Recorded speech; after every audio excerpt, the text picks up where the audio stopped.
To truly see the unseen, sometimes you must close your eyes. That wasn't just a poetic quote Ayaan came across on a lonely evening. It was a whisper from the universe, at a time when he had forgotten what silence felt like. Once hailed as a visionary designer, Ayaan's reputation preceded him everywhere he went, praised for shaping brands through the language of emotion. But on this particular night, he found himself staring at an empty canvas on his digital screen, his fingers frozen, his mind completely blank, his breath shallow, his heart uncertain. He realized that creativity had not just taken a break, it had abandoned him altogether. Deadlines that once excited him now haunted him like lingering shadows, and client calls that once validated his brilliance began to feel like judgment. Colleagues tiptoed around him with uncertain glances, afraid to disturb the silence that had settled in his soul. He was known for vision, but now he couldn't even see his own next step, and that terrified him. Social media became a blur of other people's success stories, while his own inspiration drowned beneath a sea of comparison and confusion. Late one night, while mindlessly scrolling through videos he'd never remember, something unusual caught his attention. A video titled Unlocking Creativity Through Mindful Sensory Deprivation. The screen was black, and only the soft, calm voice of a monk played, speaking of silence, not as absence, but as deep presence.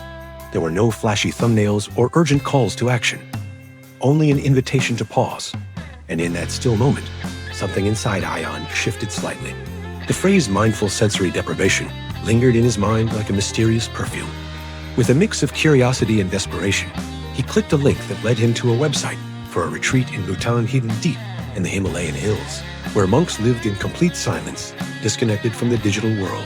No Wi-Fi, no mirrors, no clocks, just stillness. Before he could second-guess himself, he booked it. He didn't tell anyone. Left only a vague out-of-office message, packed lightly, turned off his phone, and disappeared into the unknown. Arriving at the monastery felt like walking into another time.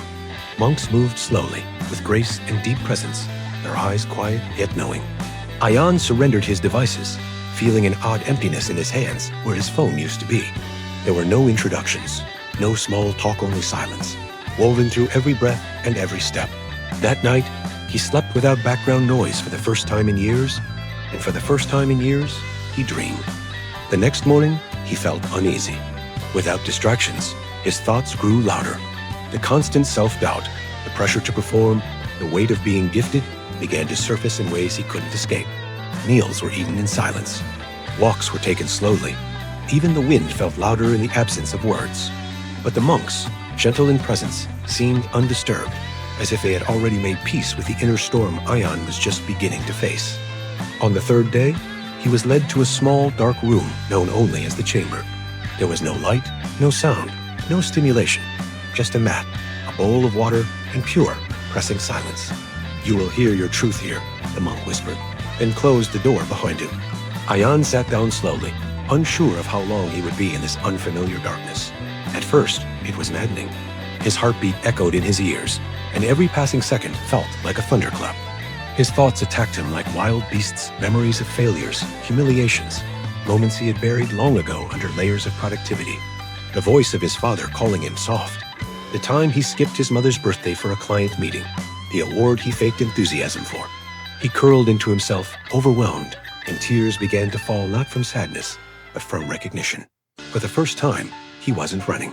He was feeling. At some point, he didn't know when his breathing slowed, and the chaos in his mind began to soften. Images began to emerge in the darkness, not literal visuals, but impressions, like emotional shadows with shape and tone. He remembered a drawing from his childhood, a red sun in a stormy sky. His teacher had told him it was wrong.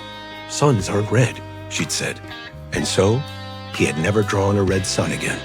But now, in the silence, he remembered exactly how it felt. It was right. He whispered to no one, but I saw it red, and in that moment, it was as if the darkness smiled back at him. Over the next few days, he returned to the chamber daily. Each time, he let go a little more of labels, expectations, noise.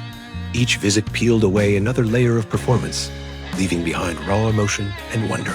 He began to see not what others wanted him to create, but what needed to be created through him. The silence, once unbearable, became sacred. The darkness, once terrifying, became tender. He began to listen to his breath as if it were a symphony, noticed how his thoughts changed shape when he simply let them float by. Creativity was no longer something he hunted. It was something that returned when he became still enough to invite it. He was not inventing art. He was remembering it. After 10 days, Ayaan returned home to the city. The noise was still there, horns, screens, chatter. But something inside him had changed. He didn't rush to open social media. He didn't care to catch up on emails. Instead, he picked up his sketchpad and without a plan began to draw. The first image he created was a red sun, then a storm, then a child smiling under both. It wasn't perfect, but it was real. He titled the new series From Within.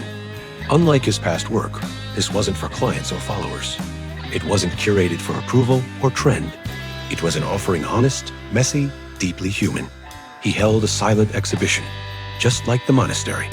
Guests were asked to remove their headphones, to walk in stillness. No music, no descriptions, just presence.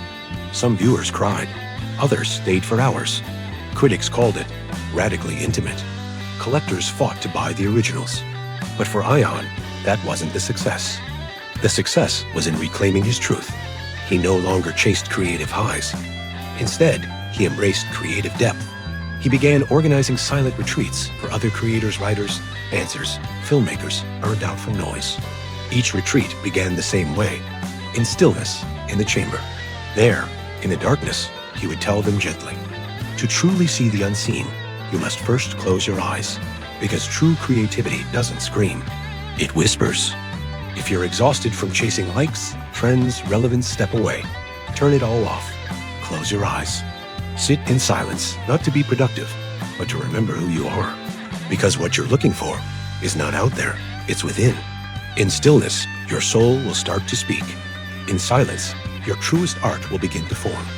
Don't be afraid of the dark, it holds your colors. Don't be afraid of silence, it holds your truth. If this story moved you even a little, drop your thoughts in the comments. Like this video to support stories that speak to the soul. Subscribe if you're ready to reconnect with your own inner creative voice. Share it with someone who needs silence more than another strategy. Because sometimes the loudest inspiration comes from the quietest place inside you.